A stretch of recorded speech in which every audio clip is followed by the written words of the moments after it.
When we changed our annual DC fly-in trip to a virtual event based in Paducah, I really was worried about our sponsors. But I will have to say that all of our sponsors stepped up and said, yes, we have to continue the work that we've been doing in DC for many years. Everyone recognized the importance of advocacy work. So I want to again thank our presenting sponsor, Swift & Staley, who's been with us for many, many years for our DC trip. Swift & Staley is a 100% employee-owned small business facility support contractor headquartered here in Paducah.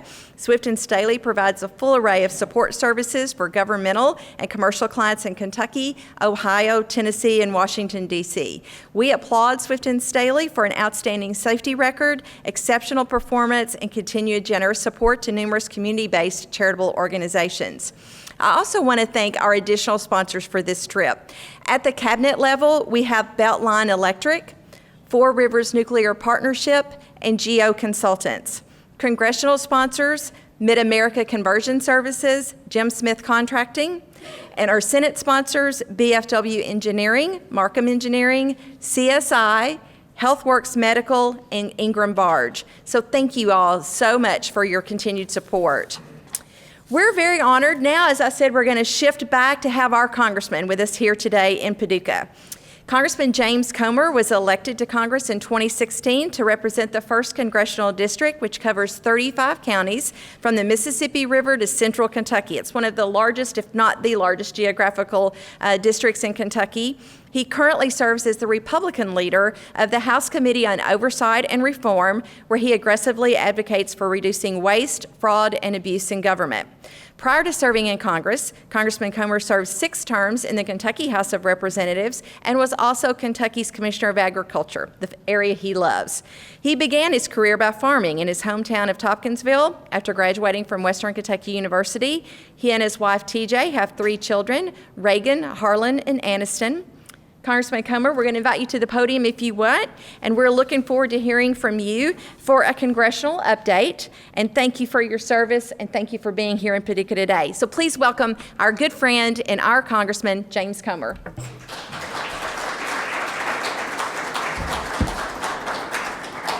Well, thank you, Sandra, and it's a great pleasure to be back with you all at the annual chamber fly-in. I'm sad that you're not in Washington, D.C. right now, but I can assure you don't want to be in Washington, D.C. right now.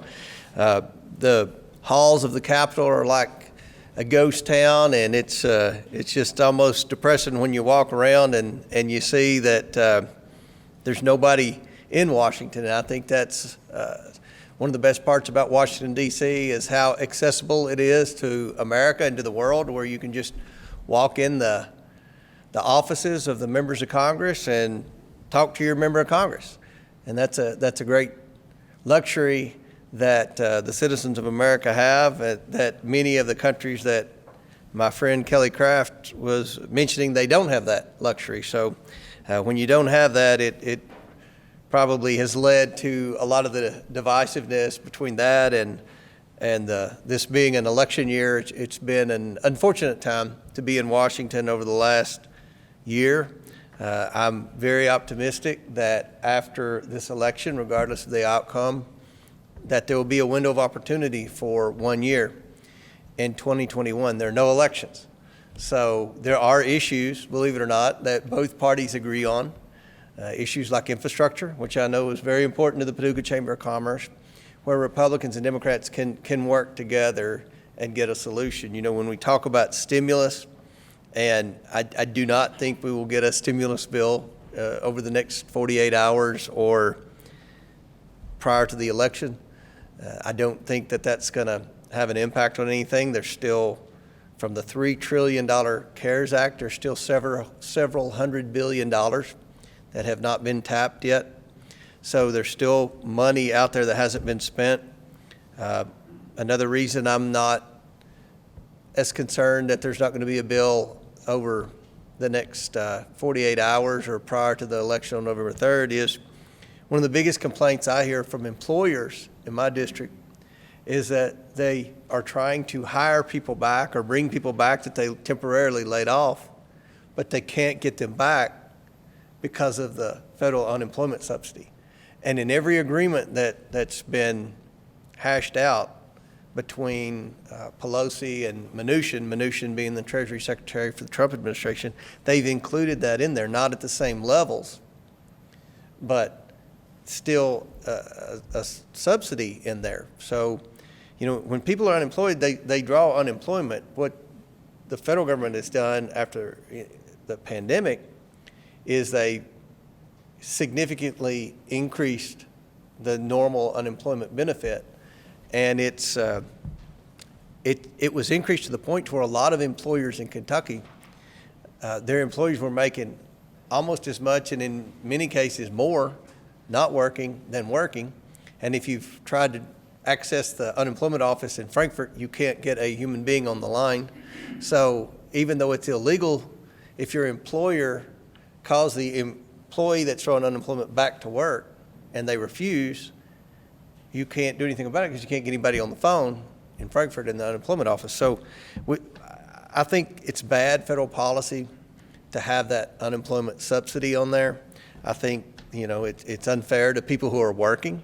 There are a lot of people that never stopped working during the pandemic, and they put their lives and their families' lives at risk every day. And I just think that with what happens so many times with federal policy, there are winners and losers. And I feel like to have a good stimulus bill moving forward, first of all, we need to have transparency, and it needs to be conducted in regular orders. I don't like being one of 535 members of Congress. That's 435 representatives and 100 senators. But we've got two people negotiating a stimulus bill, Nancy Pelosi, who I don't have a lot of things in common with, and then Mnuchin, who's not even in Congress, who's representing the Trump administration. That's not good government. I don't care if you're a Democrat or Republican, liberal or conservative. We need to have committee hearings, because when you pass a broad bill to benefit people during a pandemic, there will always be situations where companies or industries that have done well during the pandemic, and in some cases have done better during the pandemic, they get more assistance and they really didn't need it. And then there'll be instances where industries and businesses that needed help didn't get it or didn't get enough help. So you can't do a one-size-fits-all bill in a closed room between two people and get something that's going to be satisfactory to the American taxpayer. So I'm hopeful that once the election's over, that Congress can go back and debate a meaningful stimulus bill. What I would like to see in a stimulus bill is a major infrastructure bill, because we have to invest in infrastructure in America. It's government's responsibility to provide infrastructure. So infrastructure means a lot of things. It means obviously roads and bridges. It also means things like airports, and I'm a big supporter of the airport expansion here in Paducah, the new terminal building. We're glad to see that happen, and anything that I can ever do from a congressional standpoint to help with your airport, we certainly want to do that. I always vote to support the subsidy for the essential air service that you have here in Paducah. And we try to use the Paducah Airport at every opportunity when I'm flying or my staff's coming in and back and forth from Frankfurt. But the infrastructure bill is bipartisan. It doesn't matter what your political party is or what your ideology is. We need to invest in infrastructure. And I believe that a lot of the CARES Act, the $3 trillion, you had the PPP loan program, and for the most part, I think that was very successful. But there are always going to be instances with that much money where you read this business got it and they didn't need it, or this business needed it and they didn't get enough, or they didn't qualify, or whatever. That's why you have to have debate and learn from the mistakes of the last bill that you try not to repeat in the next bill moving forward. But I believe that if we invest a lot of money that we don't have, and the government's either printing money or borrowing money from China, that we need to invest it in things that will last more than a few weeks or a few months. And infrastructure fits that bill. Certainly in West Kentucky, broadband is a serious issue. If we want to keep our young people, our best and brightest young people in West Kentucky, we're going to have to make a significant investment in broadband. I'm a pro-business guy. I think everybody in here is, or you wouldn't be a part of the chamber. But you have to look at broadband like we looked at electricity back when TVA was created. You know, the communication companies are going to invest broadband where they can make a profit. And that's in the urban areas where it's heavily populated. But then you have a lot of rural America, which is a lot of West Kentucky, that it's not profitable for the private sector to run that broadband. So we have to come in like TVA did and have a goal like TVA had, Tennessee Valley Authority. They said, every person in the TVA, in the Tennessee Valley Authority, who wants electricity is going to have electricity.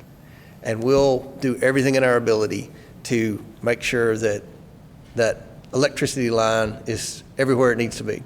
That's what we need to do with broadband, because these communities are going to dry up if they don't have broadband. They can't compete in business.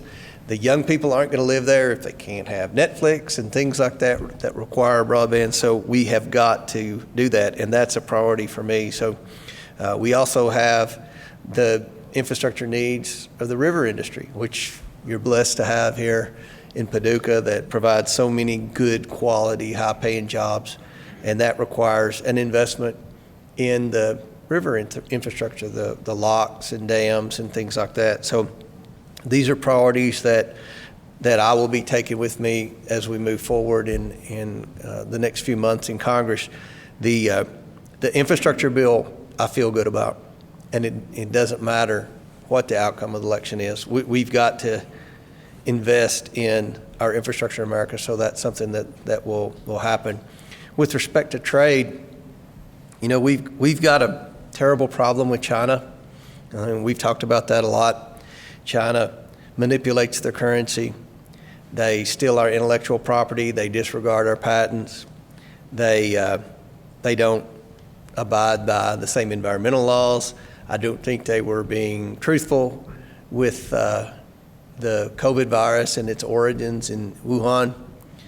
But having said that, there are a lot of industries in this congressional district that have suffered through no fault of their own because of this trade war. You look at the agriculture industry. You know, China stopped buying soybeans and tobacco and a lot of agricultural commodities from the United States when the trade war began. You know, a lot of manufacturing. I've received calls from many manufacturers who are members of the Paducah Chamber and who are in this area that have had issues. They make stuff here in Kentucky, but the raw materials that they use to manufacture this stuff come from all over the world, and they were hit with tariffs. And then a lot of manufacturers produce things here in the Paducah area, and their buyers get hit with tariffs. And it's really disrupted the world trade market. And I think that after the election, again, regardless of the outcome, we're going to have to step back and evaluate and see what we've accomplished with respect to China and how do we move forward. And I think that there are ways that we can hold China accountable, but yet we have to look at the tariff situation, and I'm not a fan of that because I think that's affected the United States just as much as it affected China, to be honest with you. So one of the priorities for me moving forward to work closely with the chamber is to try to get some type of trade policy moving forward that will work for Kentucky manufacturing, that will work for Kentucky agriculture, while at the same time not giving everything up to China. There are some things that China will always be able to produce cheaper than the United States, and we're probably better off getting those things from China. But then there are some things that we produce in the United States, and we spend a lot of money on research and development, and we get a patent for it, and then China steals that technology and then undercuts that American company. So it's a challenging situation when you're fighting a country demanding fairness when that country is in better financial shape. They have many more people, and they don't really care. They don't really care. They don't have to answer to the media. They don't have to answer to a Congress, so they can do pretty much what they want. It's been a challenging time to be involved in trade, and I think we're going to have to do things a little differently moving forward with respect to trade. So that's something, as a guy in agriculture, someone now that's the head of a committee that is going to be doing a lot of investigations with China, that's something that I hope to play a role in the future if I return to Congress. So I want to say something before I close about the Paducah Chamber of Commerce. And I say this every time you come to Washington, and I really mean it. So I've been around Kentucky for a long time. I served, like your great state rep, Randy Bridges, back there in the Kentucky General Assembly for 11 years. I was Commissioner of Agriculture for 4 years, so I was in Frankfurt for 15 years and had the opportunity to travel the state. My district seems like it's all of the state, but it's a third of the state on the map as far as the geography. But I've been to all 120 counties many times. I've spoken to just about every Chamber of Commerce in Kentucky at some point over the last 20 years. And as in the last 4 years I've been in Congress, and a lot of the chambers that come to Washington, they bring fly-in groups and do what you all are doing today. No chamber in the state of Kentucky, no chamber, big or small, is more effective than the Paducah Chamber. No chamber accomplishes more with the advocacy for its members in Kentucky than the Paducah Chamber. And when you have the fly-in, and you actually fly in, and we don't do it virtually, but when you fly into Washington, no chamber brings the quantity and quality of people that the Paducah Chamber brings. And that means a lot. And when I know Sandra works you pretty hard, and it's a lot more work, Brett, than a normal trip to Washington, but it's very effective.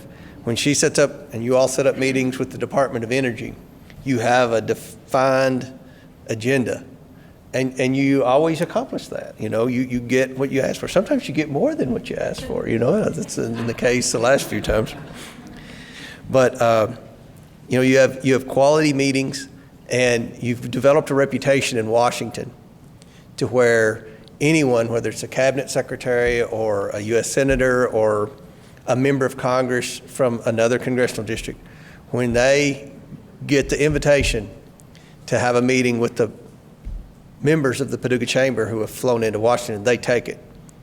And there are a lot of other chambers that don't have that success rate because they haven't developed the reputation for achievement and quality that you all have developed. And I mean that, and I appreciate that, because it makes representing Paducah a lot easier when you've got such a credible chamber that everyone works together.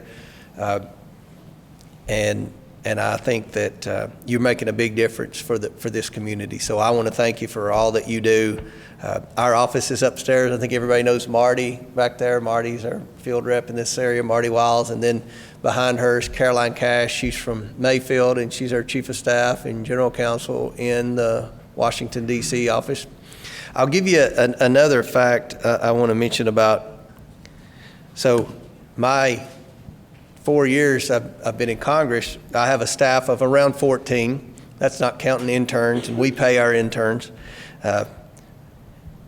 But we have a staff of about 14, and they're all from the congressional district. And I've really enjoyed working with those 14, and they're, they put up with me, and I appreciate that.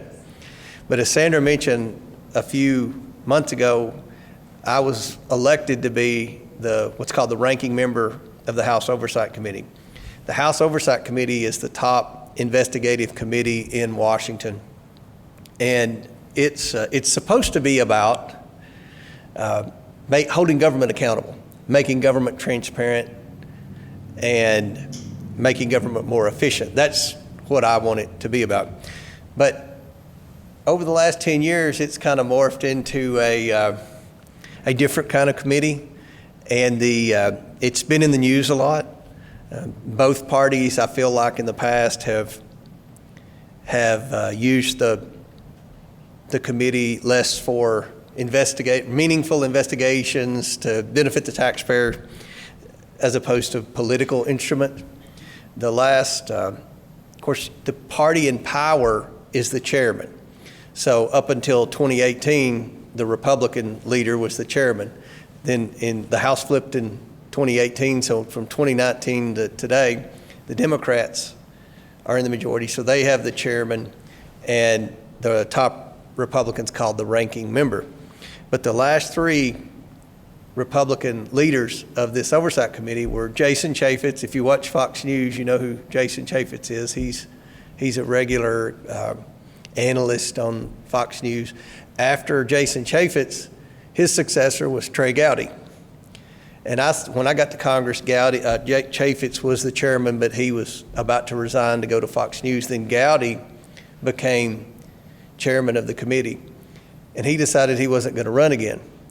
So everybody remembers Trey Gowdy from the Benghazi hearings and all that. He's on TV a lot. He left Congress. Then we lost the majority. The top Republican became Jim Jordan. Everybody probably sees Jim Jordan. He's out there a lot. Then Jim Jordan went over to be chairman of the Judiciary Committee because Doug Collins was chairman of the ranking Republican on the Judiciary Committee. He had to step down when he decided to run for senator in Georgia. The president really wanted Jim Jordan to be in charge of the Judiciary Committee because the Judiciary Committee is in charge of impeachment. And the Democrats, they tried to impeach the president, obviously, and they were talking about impeaching the Attorney General at the time. So Jordan went over there. Mark Meadows was supposed to be next in line. And right about the time he was going to take the position, the president called and asked him to be chief of staff. So Mark Meadows left the committee and went to be chief of staff. Then there were about 7 people like me that hadn't been there a long time. Some of them been there a long time. But anyway, we all run for it. And to make a long story short, I was blessed and won. So I became the ranking member. After 3.5 years in Congress, that's about 12 years quicker than the next quickest person that's the head of a committee, because there are only about 8 major committees in Congress. So very glad to get that. But I went from having 14, and we get 44 more with the committee that answer to the Republicans have a minority staff, Democrats have a majority staff. If we flip the House, that 44 would probably go to 60, and their 60 would go to 44. But it's a big change of pace for me. We've got all these employees. Many of them are investigators. I'm not being rude looking at my phone, but we're always having to approve emails and make edits and things like that. So my responsibility has increased significantly.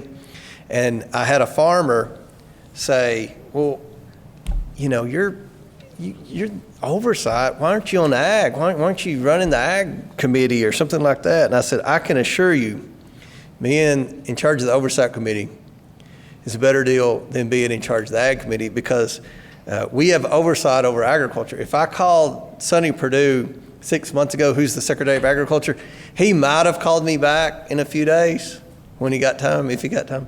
But if I call him right now, he will call me back right then.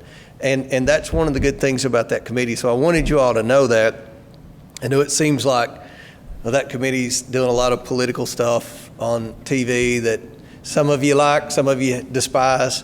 But I hope that moving forward, we can get the committee back to what it's focused to be about, and that's trying to prevent waste, fraud, and abuse, because we cannot continue to operate in these budget deficits that we've seen over the last 12 months.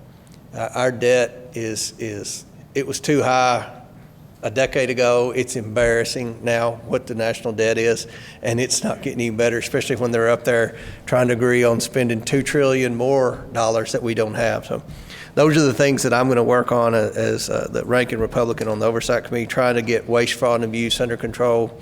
And I feel like with the new position, my ability to help navigate, any industry, any individual through the massive federal bureaucracy has improved now because of the new position. So again, thank you for all that you do to advocate on behalf of small business in this area, and I look forward to working with you in the future. Thank you. Just ask you to stay over there. Yeah.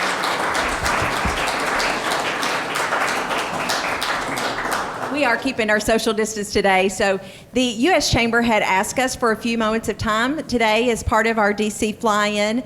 They're going to be joining us virtually. Oh, great. We have Ryan Gleason. He's the manager of the Great Lakes region in the Congressional and Public Affairs Division for the U.S. Chamber of Commerce, and he has responsibilities for Illinois, Indiana, Kentucky, Michigan, Ohio, and Pennsylvania. So I'm hoping we're going to be able to bring him on here just in a second.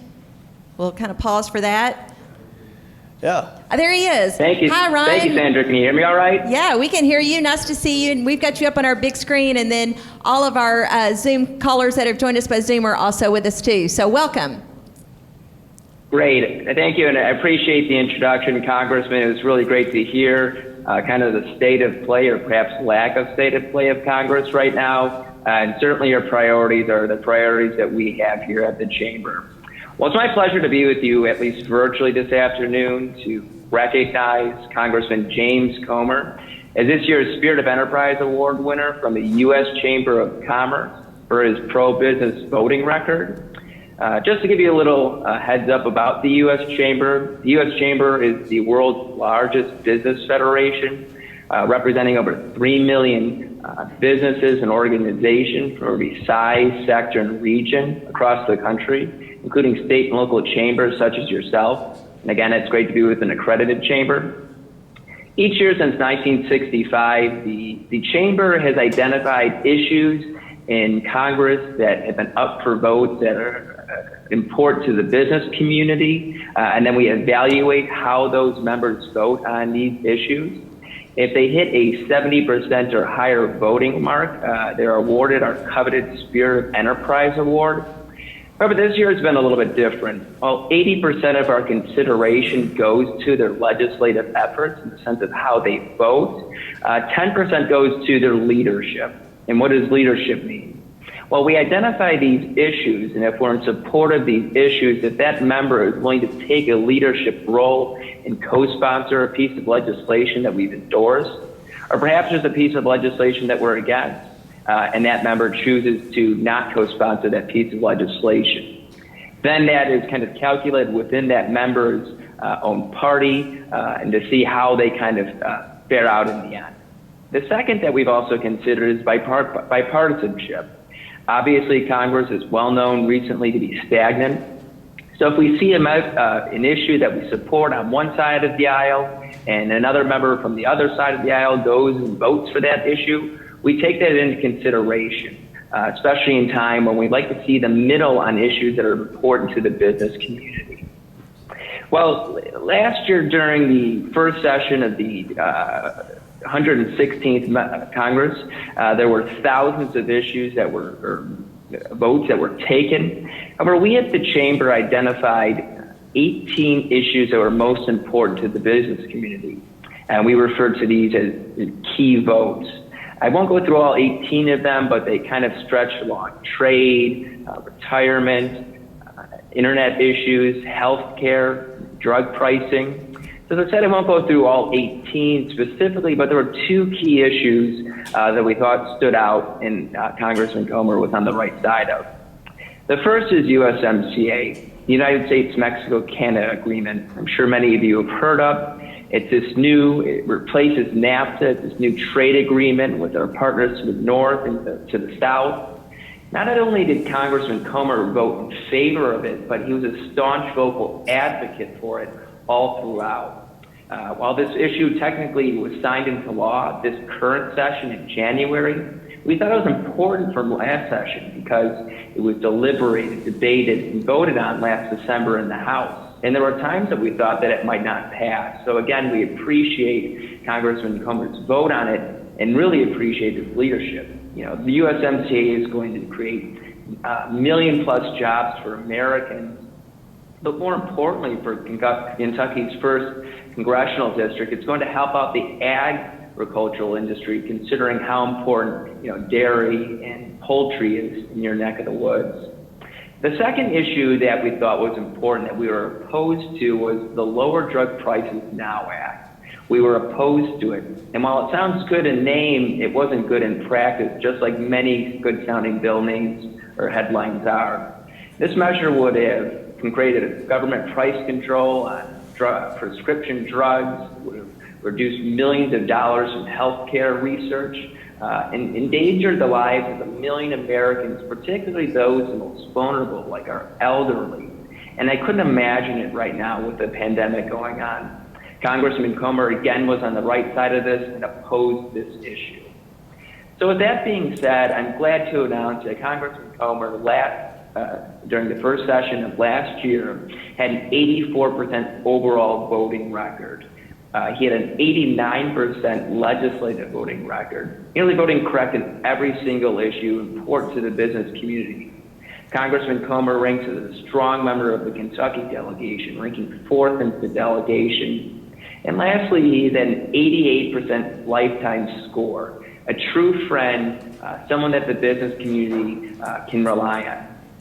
So with that, on behalf of the U.S. Chamber of Commerce, on behalf of the Paducah Area Chamber of Commerce, Congressman, it's my pleasure to at least virtually award you this. I wish I could be there in person to hand it off. Hopefully next year that will be the case. I will admit a number of our awards are currently sitting in quarantine in D.C., so I'm hoping we can get in there, get them out to you, be with you soon. So again, Congressman, thank you for your continued partnership on behalf of us, the business community. We look forward to your continued partnership throughout the rest of this session, hopefully next session as well, and continue to see your good work on behalf of the Paducah area and the 1st Congressional District of Kentucky. I appreciate you having me on this afternoon and enjoy the rest of the program. Thank you.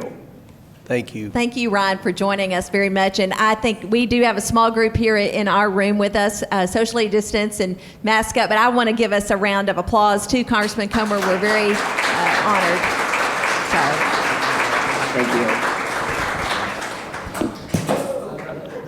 I've tried to socially If you want to, we'll fix that back up. If you would like to say a comment, you know, I watched the time, and our next session with the Department of Energy is at 1:30. So do you have any more bragging you want to do on the Paducah Chamber or not? Just kidding. Let us brag on you. What a nice honor for you to have received that from the U.S. Chamber for your recognition for your service. So congratulations again. Thank you. You got a minute? Yes. Well, I don't mind answering a question if anybody has a Okay, question. we'll take one question. Somebody. Yes, sir. I recently sat in on a webinar with the state of Kentucky. I recently had the opportunity to sit in on a webinar with the Kentucky World Trade Center and some folks from Canada regarding aluminum imports and exports that are critical to Kentucky's economy with auto manufacturing and whatnot. And during that session, it occurred to me, China, with their dumping aluminum at unreasonably low prices on the world market, it's almost like they think in 100-year increments, whereas we're thinking in quarterly increments to try to hit the next period's earnings or the next election cycle. You referred to an infrastructure bill. Do you foresee both parties, bipartisan, thinking longer term than 4 years, 8 years, for the next century to position us from an infrastructure standpoint to be able to compete with China? I would love to say yes, but it just seems like decisions are made election to election. But I think everyone recognizes the fact that China's developing their infrastructure. They're developing a military now. I mean, we didn't have to worry about them with a military for a long time. Now they have submarines we can't even find.